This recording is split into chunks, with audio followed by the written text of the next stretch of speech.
morning. It's the 5th of August, 2025. So, I'm wrestling with the book of Revelation and the trumpets. So, I want to take a step back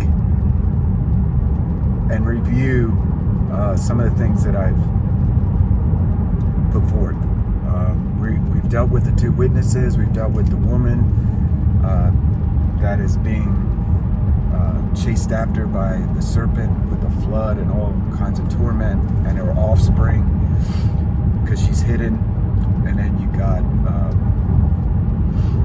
Revelation 14, which is the 144,000. So remember, we're in the trumpets, which are 7, and right when the bowls ended, the 7 bowls released upon the earth, there's a pause.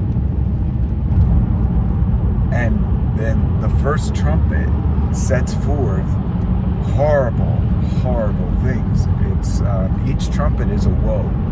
Each trumpet is earth struggle, earth judgment. It's physical, right?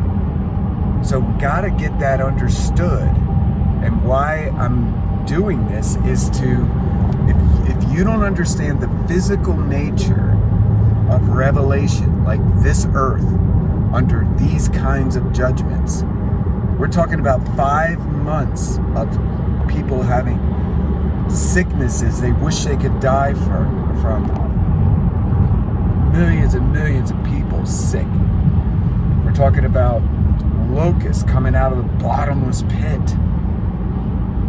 They're like unique locusts, kind of like Joel 2, that they just consume things. And it's physical. Stars coming down from heaven. That can't be a galaxy then, right? So your understanding of biblical cosmology has to be biblical. You have to believe what the Bible says, or else Revelation doesn't make any sense. Because fire has to be from some source, and Satan, the serpent, has to be kicked out of heaven, right? 1/3 of the angels, that's a lot.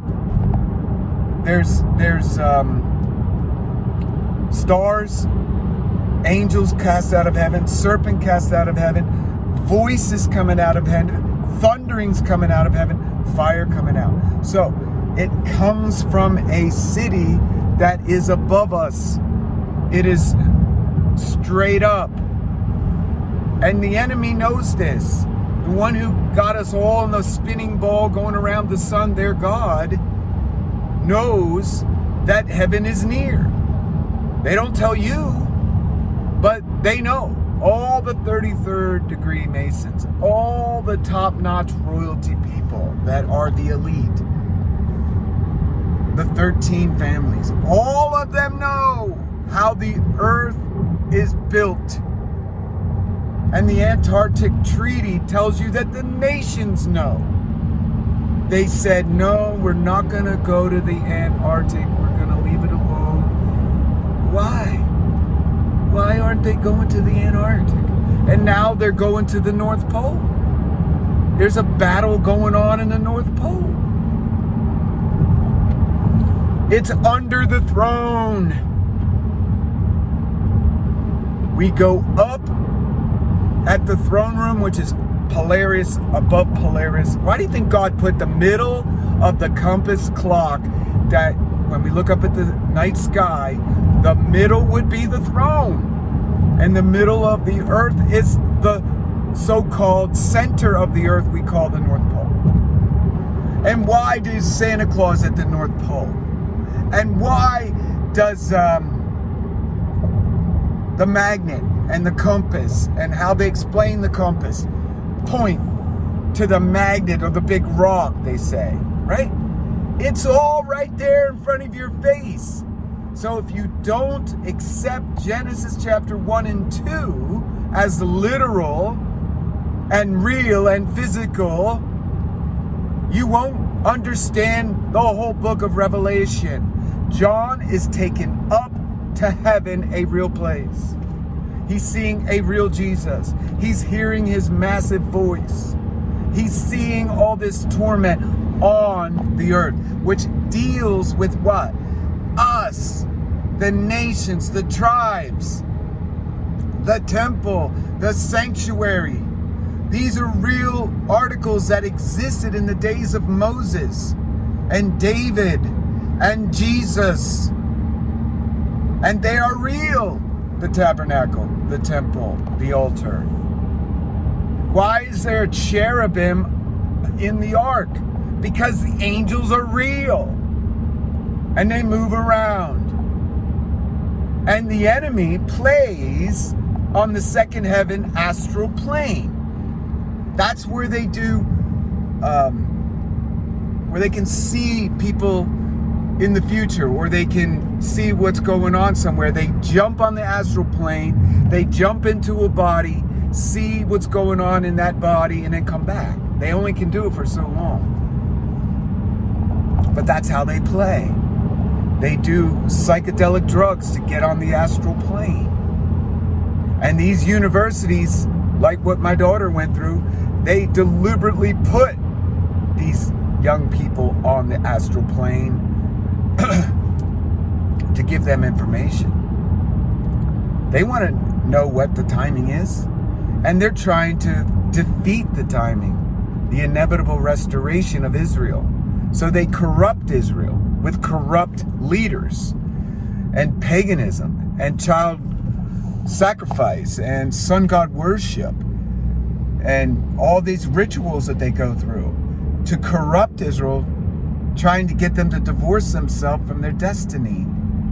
Yet, all of this will be defeated because the King of Kings, who sits on a throne with his iron scepter, is going to reign over the earth. And it comes under tremendous stress when Satan is here. And he's got a prophet, and he's got an entity called the Son of Perdition. Power, authorities given to him, deception, the ability to deceive the whole earth, the authority to control the economics, fire he can call down from somewhere, right? Where's it coming from, guys? Doesn't work in your model. None of it. So, all of this is coming. And what's going to happen, I believe, is that they are going to tell us that we were not telling us that they lied, but oh yeah, the earth is stationary. Oh yeah, because Satan's coming down from there, right? Their leaders coming down to deceive, and they want to be part of this grand deception. And we have to prepare for that hour, as I'm doing, by teaching this and wanting to control beautiful pieces of earth and make them heavenly places. It's all about places, locations, just like Abraham had special places. Moses had special places. The Israelites had special places where they would stack up rocks, where God met them. We have to have physical places because we live on a physical earth and we're physical people. And Jesus was a physical human. And he's sitting on a throne as a glorified physical being.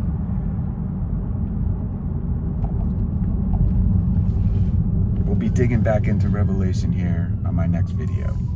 Shalom.